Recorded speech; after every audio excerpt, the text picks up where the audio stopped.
I just wanted to testify of what God did for me last week. Njagala okugira Katonda kye yankoledde wiiki ewedde. I know what it means to be helped by God. Mmanyi kye kitegeeza okuyambibwa Katonda.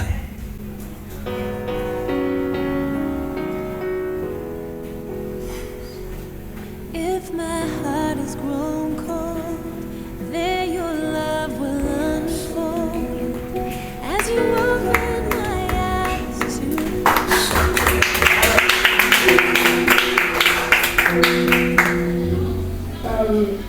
last week, I think to give you context, to give you the background story, Okulambulira obulungi otegeere. we were doing finals. Twali tukola ebigezo ebisembayo.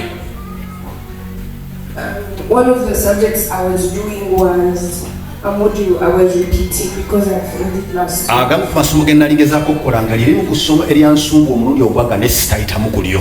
So this was my second chance. Kati nga guno omulundi gwange gwokubiri ku ssomo lino. And the way the marks are, it's 50% a coursework. Kati nga bibeera bitundu 5 ku 10 ebya on the exam. mu bibuuzo naye ne ku mirimu gy'oba okoze egitali bibuuzo. So I already had marks for the coursework. Kati nga emirimu gye nzeekolera ebibuuzo mbadde nina makisi. So in order to pass it, I needed the exam. Kati nga okuyita neetaaga ebibuuzo bino nabyo makisi zaazo nzifune. So normally before exam period they give you the timetable for when your exam dates. Ebiseera ebisinga nga tebinnajja bakubuulira nti bigenda kubeerayo mu ssaawa na mu biseera bwe biti. And I thought my exam for this specific module was on Wednesday, yet it was on Monday. Ne sitategeera bulungi ne neekola ensobi nga ndowooza nti ebibuuzo biriyo ku lunaku lulala ate nga byaliyo ku lunaku lulala. So I had gone the previous weekend to say bye to a family that hosts me when they are studying. Mu wiiki ewedde nali nkyaddeko mu famire ebadde mbeesabeesa nga nsoma.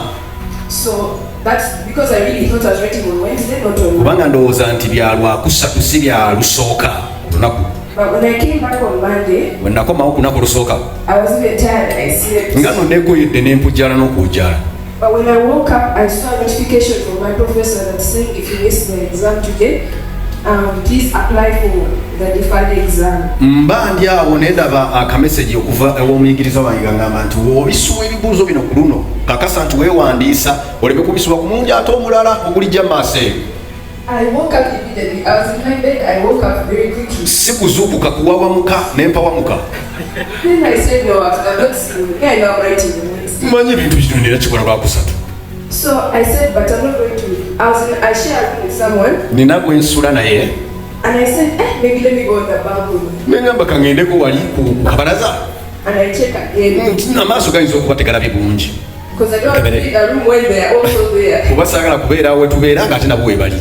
But I said, if I go on the balcony and I see that I missed this exam, Ne ngamba bwe nnaagenda kabalaza kano akawanvu ne ndaba nti nsubiddwa ebibuuzo. I might jump. Nnyinza n'okubuuka. So let me go somewhere so that I can sit on the Kaŋŋende balcony. we nsobola okutuula obulungi nywere. And I see that I have not missed the exam. Nalina ddala bannaye sibanga nsubiddwa ebibuuzo. So I go somewhere I go and I open the thing. Neenyweza nina we ntudde nzigulawo akameseji. And it's saying it was today at Nga kagamba ssaawa 3 ez'okumakya alina kuba mu kibuuzo. It's like air left me. Empewo enchukwe. Kubanga if I Nafuna enchukwe. the second time, Ng'agamba olaba ekintu kino singa nkikuwa okwokubiri. I come back home and I sit at home for 18 months. Ne nkomawo ewaka ntula emyezi 18. And then I have to appeal to tell the university that I can do the degree and they should allow me to come back. Ate nga kitegeeza nina okuddamu okuwandikira university mpaka banzikirize nkomewo nkole degree nate. Air left me. Enchukwe. I understood why some people can even do this. Neetegera lwaki abantu bamu n'okwetabetta. This is a module I've already failed. Kino ekyekibuuzo kye mbadde I need nagwa 50% to pass. neetaaga 5 ku 10 okukiyita.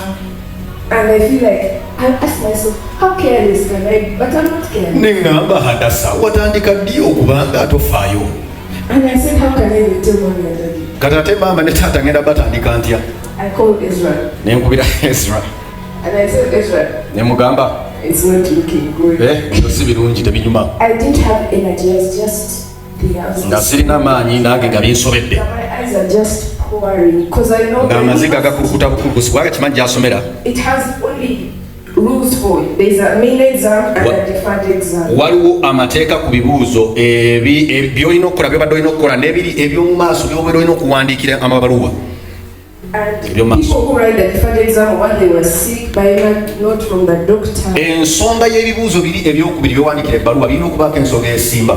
Like sickness or religion, or you had a sport thing for the universe. Waliwo ekifo eky'amaanyi kyandiba kiki toyinza kusoma. They write clearly, if you misread the timetable, it is not grounds for deferred exam. Bakugamba n'akakunyizo nti bw'oba timetable tewagikwata bulungi eyo no si nsonga gy'oyinza kutuuwakuwa kibuuzo kino Which means I felt like automatically already failed. Kitegeeza ye nga ne bwe balina okukola okubokubiri taliimu yagudde dda. If Ezra didn't tell me to apply for that deferred exam, I would have just, I don't even know. Ezra singa teyaŋŋamba kuwandiika mbategeeze nti nno kikola okubiri simanyi na kumanya. I applied that day. Ne mpandiika olunaku olwo. The next day, early in the morning, SMS egamba, you've been rejected. Ku makya obubaka ne bujja nti ogaaniddwa rejection. But then I also talked to another brother of mine, Emma. Naye nga njogeddeko omulala Emma nga ŋŋambye just go and speak to the dean. Gendayo Kiguli oyogere n'omukulembeze w'essomero. So I get the little energy I have and I go and to the dean's office. Nengattagatta ne ngenda ng'ofiisi y'omukulembeze. And they tell me it's someone else who handles this deputy registrar. Ne baŋŋamba nti ate omuntu mulala akwasaganya ensonga eyo. Naye at the reception they tell me that you should have just lied.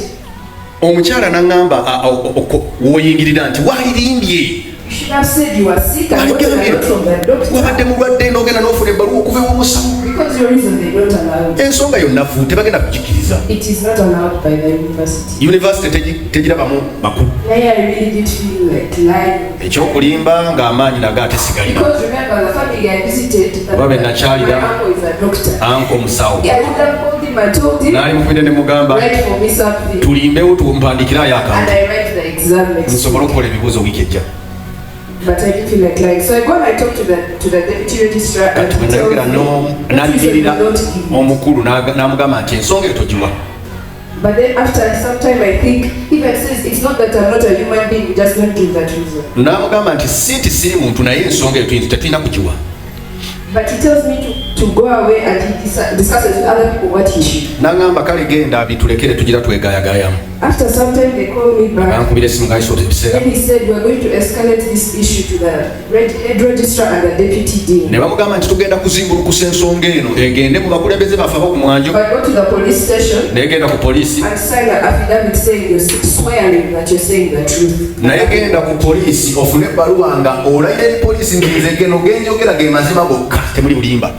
Yeah, but by this time I called Daddy. I hadn't told him the reason, but I told him, Daddy, pray for me. Kati awo nga nakubidde dda muzeeyi mugambye gwana mu nsi ey'omwoyo nsabira. Nga simubuulidde mazima malala. And then I got off the phone quickly. Nzirikako na misinde saagala nsoye ebibuuzo birala. So, but then I go to the police station. Ngenda ku poliisi And I get the affidavit. ne nfuna ebbaluwa eyo ey'okulayira And I send it to that deputy. ne ngiweereza addirira oli omuwandiisi wa university. After I decide, let me tell Daddy the truth. Kati ne ngamba nti lemite taata kamubuulira amazima naye ate saagala agambeko maama wange. Keeps quiet. Asirikira kisirikire kibeere wakati waffe naye. Because I didn't want to go to them seeing what I've done for the situation. So nga tayagala kujja kinsonga kutuuka maaso gaabwe nga talina kyakozeewo nga talwanye kimala. Because the consequences were big. Kubanga ebivaamu oba ebiddirira ku byo byali binene. So the next day I go back to the office. The deputy registrar now tells me how the head registrar doesn't have an issue, but the deputy dean has the final say. Omuwandiisi ow'okubiri talina buzibu n'aŋŋamba nti akatate gwe nasute n'empandiika talina buzibu naye ate waliwo omulala gwe tulinze y'ayinza okuba nga yasalawo. And by this time at least I got some energy. Kati awo nfuna ku maanyi agasaba. And I remember saying the scripture, the heart of kings are like a river. He tags it wherever he needs. So the heart of the deputy dean. N'atandika okukoma ku mutima gwa deputy dean. Amukyusakyusa mbu gumukolere kyayagala. Nga yensaba ye mukyandikibwa ekyo nti akyusakyusa omutima gwe gumukolere kyayagala. And I kept praying that and I kept praying. Nensigala nga nsaba. And by the final day, the next day, olunaku olwazzeeko olwaddako I got an SMS again. Nenfuna obubaka obupya.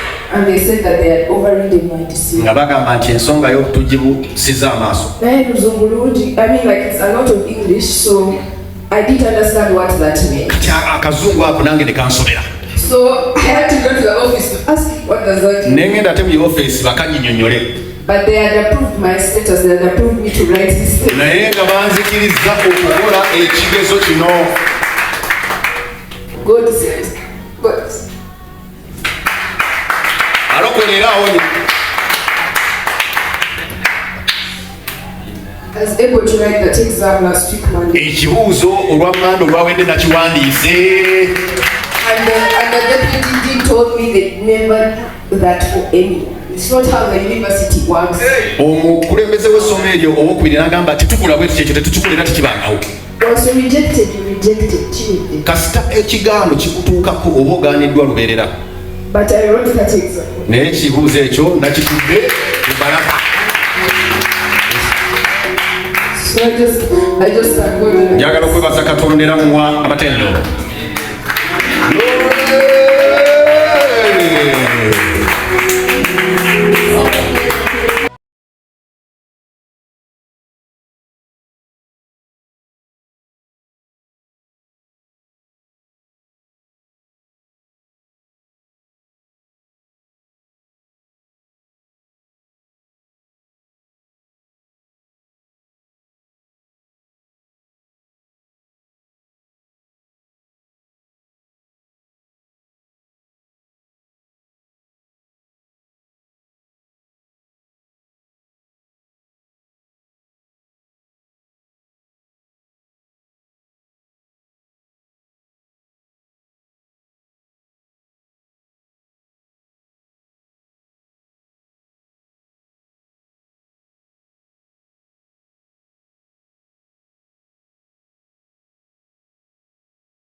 The work of your hand.